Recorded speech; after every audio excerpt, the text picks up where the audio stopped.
안녕하세요. 책 읽어주는 남자 채널 북스입니다. 오늘 소개해드릴 책은 성냥개비라는 시집이고요. 양여천 시인께서 지으셨고 바른북스 출판입니다. 아주 오랜만에 시집을 소개해드리게 되는 것 같고요. 개인적으로는 아주 다양한 장르의 책을 읽고 감상도 남기고 블로그에 유튜브에 리뷰도 하고 이런 일들을 하고 있는데요. 사실은 개인적으로 느끼기에는 모든 장르가 각기 다른 어떤 매력이 있는 것 같다라고 생각을 합니다. 소설이나 역사책처럼 그 이야기 자체가 주는 어떤 재미를 강조하는 그런 장르도 있는 거고요. 자기계발서처럼 삶에 동기를 부여해주는 그런 책도 있습니다. 또 에세이, 수필을 통해서 다른 사람의 삶을 들여다보며 공감을 하기도 하고요. 치유와 위로를 받기도 합니다. 개인적으로는 가장 다채로운 매력을 지닌 장르가 시가 아닐까 그런 생각을 해보게 됩니다. 분량적으로 봤을 때는 아주 짧은 글 안에 함축적인 정서와 의미를 담고 있기 때문에 아주 천천히 정독하며 읽어야 그 시 안에 꾹꾹 눌러 담겨 있던 이야기들이 아주 서서히 풀려 나오기 때문이라고 생각이 되고요. 오늘 소개드리는 이 양여천 시인의 성냥개비라는 시집도 그런 함축된 의미들을 담고 있는 아주 삶에 대한 뜨거움을 노래하는 한 권의 시집이다 라고 생각이 돼서 소개를 드리고 있습니다. 개인적으로는 시라는 장르가 사실 조금 어렵기도 하죠. 조금 어렵지만 또 그만큼 재미가 있다라고 생각이 됩니다. 이해하기 쉽도록 풀어서 이야기를 해주지 않기 때문에 직관적인 이해는 어렵죠, 확실히. 그런 반면에 그런 함축적인 해석의 자유도가 높다라는 점이 또 재미있는 점이 아닐까라고 생각이 됩니다. 같은 시구를 읽고도 읽는 사람마다 느끼는 감정이 다 다르기 때문에 그래서 더 재미있는 게 아닌가 이런 생각이 듭니다.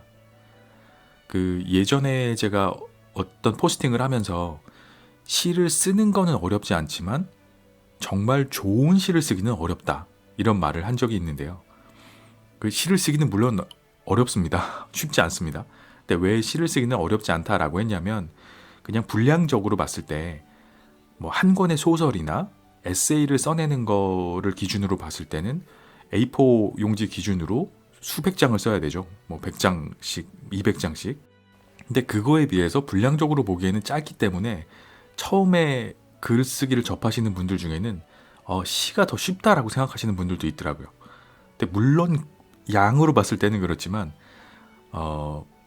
읽는 사람이 그 짧은 시 안에서 어떤 울림을 받고 감동을 받고 공감대를 형성하고 그럴 수 있는 좋은 시를 써내는 것은 훨씬 더 어렵다.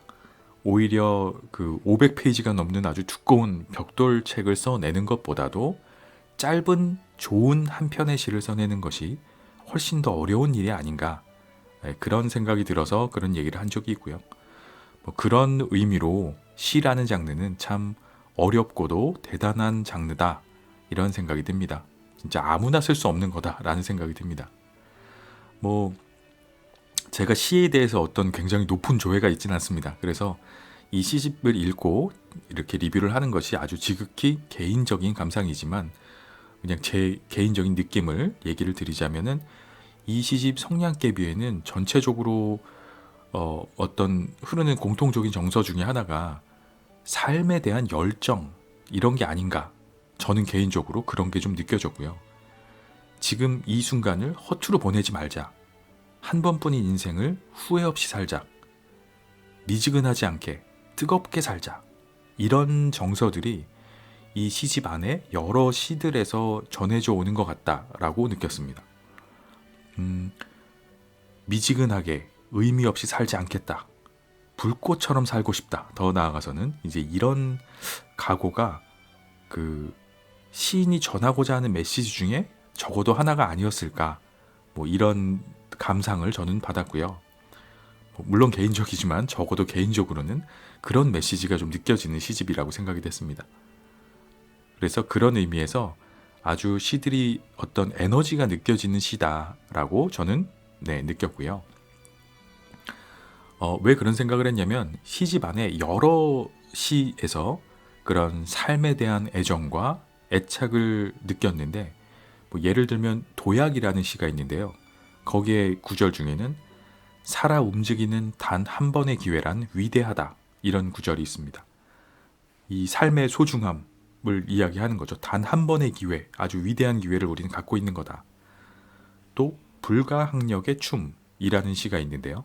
거기에는 목숨처럼 다시 만나자, 불길같이 서로를 태우고 미련 없는 삶이 되어 다시 만나자 라는 구절이 있습니다. 불길같이 미련 없는 삶, 굉장히 뜨거운 삶에 대한 이런 정서를 또 느꼈고요. 이 시집의 이름이기도 한 성냥개비라는 시가 있는데요. 성냥개비라는 시가 사실은 두 편이 있습니다. 이 시집 안에는 성냥개비 1, 성냥개비 2 이렇게 두 편의 시가 있는데, 제가 지금 발제하는 것은 성냥개비 2라는 시 중에 이런 구절이 또 있네요. 나는 죽으면 한 개 나뭇가지로 묻혀 썩어지기보다 살아서 숨 쉬는 동안 불꽃 열차를 타고 승천하고 싶어. 이런 구절이 있습니다. 뭐 성냥개비의 비유를 한 거죠. 죽으면 그냥 묻혀서 썩어지는 하나의 나뭇가지보다는 살아서 숨 쉬는 동안 불꽃처럼 타올라서 불꽃 열차를 타고 승천하고 싶다. 이런 구절인데, 역시 굉장히 삶에 대한 그 뜨거움, 저는 이런 게 느껴졌습니다. 불꽃처럼 타오르는 삶을 살고 싶다. 이런 느낌을 많이 받을 수 있는 그런 시였고요. 뭐 그런 의미에서 또 생각을 해본 건데, 물론 그 시라는 것이 학창 시절에 국어 수업 시간에 국어 교과서에서처럼 배우는 것처럼 시험 대비용으로 뭐 저자의 의도는 뭐 이 시구에 숨어 있는 의미는 이렇게 분석적으로 접근을 하면 영 재미없는 장르가 되고 만다라는 생각이 듭니다. 뭐 역시 그래서 지금 하는 이야기는 아주 지극히 개인적인 감상평이지만, 그 시라는 것이 개인적으로 생각하기에는 시인이 전하고자 하는 어떤 정서나 메시지도 있겠지만 읽는 사람이 느끼는 정서도 굉장히 중요한 게 아닌가, 이렇게 생각을 합니다. 어쩌면은 그 시라는 것이 읽는 사람에 따라서 자신의 정서에 맞춰진 다양한 해석이 가능하다. 그 자체로 재미있는 장르고, 또 그런 기능이 있기 때문에, 그런 장르이기 때문에 그 자체로 의미 있는 예술이 아닐까, 시라는 것이. 뭐 이런 생각도 해봤습니다. 방금 말씀드린 것처럼 이 성냥개비라는 시집에 있는 성냥개비라는 시가 저는 좀 인상적이었는데요. 방금 구절을 조금 인용했던 거는 성냥개비 2라는 시였고요. 성냥개비 1이라는 시를 한번 읽어봐 드리도록 하겠습니다. 성냥개비 1. 성냥개비 불을 긋고 두 손에 모아 아득한 소원 다 태우지 못하고 한 점 불길을 아는 채 사그라든다. 앗 하는 외마디 비명도 안으로 타고 목숨은 그렇게 간다. 성냥개비 그 베베 마른 가지를 차마 다 못 태우고 휘휘 저 공중에 살긋이 연기로 간다. 비틀어진 삶 손으로 곱아들이며 죽는 순간이 되어서야 더 뜨겁다. 이런 시입니다. 저는 개인적으로 굉장히 인상적으로 읽었던 시였고요. 이 개인적으로는 아주 삶에 대한 뜨거움이 가장 잘 느껴지는 시가 역시 이 성냥개비 시가 아닌가라고 생각이 들었고요. 이 성냥개비라는 단어 자체가 주는 어떤 강렬함이 있는 것 같습니다. 요즘 사람들은 성냥개비를 그렇게 많이 쓰지는 않을 것 같습니다. 아마도 제 생각에는 케이크에 초 붙일 때, 뭐 이럴 때 정도를 제외하고는 크게 쓰지 않지 않을까라는 생각이 들고요. 담배를 태우시는 분들도 요즘에는 라이터를 주로 쓰고 전자담배도 많아지고 그래서 성냥 본 지는 정말 오래된 것 같습니다. 성냥개비는 성냥의 머리를 탁 내리쳐서 불꽃을 일으키면 순식간에 불꽃이 일어나고 그 가느다란 몸통에 불이 옮겨 붙게 됩니다. 순식간에 불꽃이 옮겨 붙어서 성냥개비를 다 태워내는데 시간이 얼마 걸리지 않죠. 금방 다 타버립니다. 이렇게 불꽃을 일으켜서 피워낸 불을 자신이 다 타버리기 전에 어딘가로 옮겨 붙여야 하는 것이 성냥개비의 사명이 아닌가 이런 생각도 해봤고요.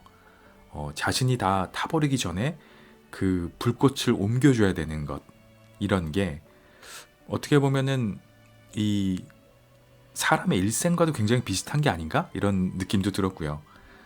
사람의 인생도 뭐 100년, 요즘에는 100년을 산다, 100살 시대다, 100세 시대다라고 이야기는 하지만 사실 개인에게는 길다면 길지만 또 그렇게 길지 않은 짧은 인생입니다. 찰나 같은 인생이라고 생각이 되는데요. 그래서 그런지 이 성냥개비의 이런 불타오름이 사람의 일생하고 비슷하다 이런 생각도 들었습니다. 개인의 인생도 돌이켜보면 참 불꽃처럼 짧기만 하겠죠.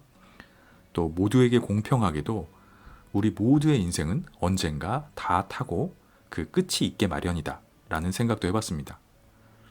이 짧은 삶 동안에 우리는 어떻게 불꽃을 일으키고 또 그렇게 피워낸 불을 누구에게 전할 것인가 생각해 보게 하는 그런 시가 아닌가 그런 생각을 했습니다. 이 시집의 제일 끝쪽 마지막에 시집을 내며 라는 그 시인의 말이 있습니다. 뭐 이렇게 한 2페이지 정도 짧게 시인이 남기신 에필로그에 가까운데요. 그 중에 이런 구절이 있습니다. 성냥개비 한 개비를 그어 두 손을 모은 그 불꽃 속에 환하게 웃음 짓고 있을 내 주를 향한 기도가 될 수 있었으면 좋겠다. 네, 이런 구절이 있는데 뭐 제가 개인적으로는 그 시인이 이 시집에서 이야기하고자 하는 내용에 가까운 이야기가 아니었나 뭐 이런 생각이 좀 들어서 발췌를 해봤고요. 이 성냥을 그어서 일으킨 불이라는 게 그만큼 작고 소중하죠. 작고 소중한 불이죠. 두 손을 모아야지나 겨우 열기가 느껴지고 그렇게 소중하게 두 손으로 막아야지나 꺼지지 않고 불꽃을 살릴 수 있죠. 아주 소중하게 다뤄야 되는 작은 불입니다. 뭐 성냥 자체로도 참 사실은 약합니다. 성냥이라는 게 여리고 약해서 조금만 습한 곳에 놔둬도 금방 습기를 먹어서 그 성냥이 불꽃을 잘 일으키지도 못하고 치면은 보통 성냥 머리가 으깨져 버리죠. 습기를 먹으면. 또 성냥을 그냥 이렇게 긋다가 그 나무가 몸통이 부러지는 일도 많습니다. 워낙에 약하고 얇은 그 성냥이기 때문에.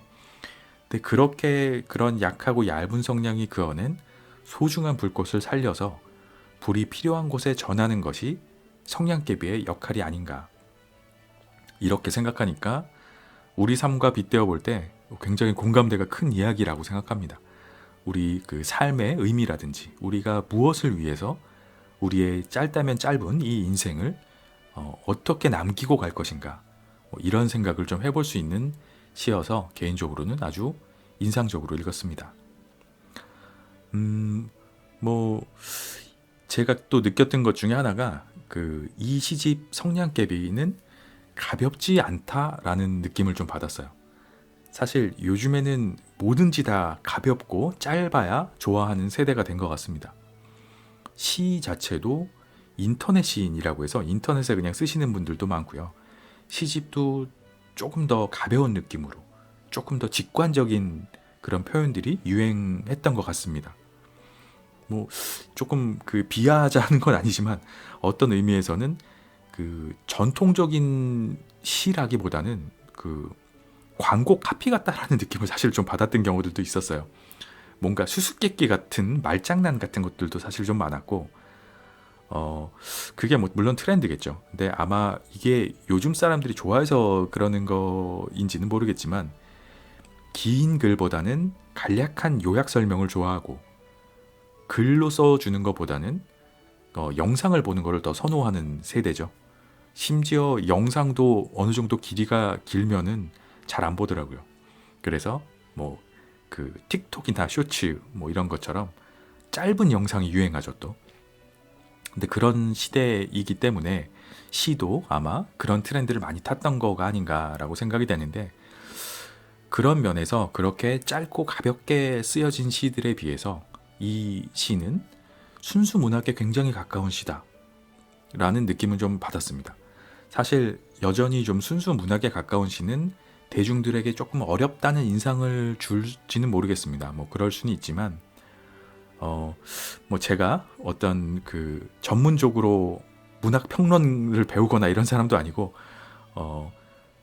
국문학을 뭐 전공하거나 뭐 이런 사람도 아니지만, 전문적으로 배우신 뭐 문인분들이나 문학 평론가들이 보시면은 뭐 굉장히 아마추어인 사람이지만, 그냥 글 읽기를 즐기는 한 사람의 일반 대중으로서는 이렇게 느껴집니다. 오히려 그냥 마음을 편하게 놓고 그냥 읽어도 즐겨도 좋지 않을까. 이런 순수 문학에 가까운 시인은 뭐 그냥 그렇게 생각을 했습니다. 시라는 게 어떤 시인이 출제한 시인의 의도나 의중을 맞추는 시험 문제는 아니다. 저는 이렇게 생각을 하거든요.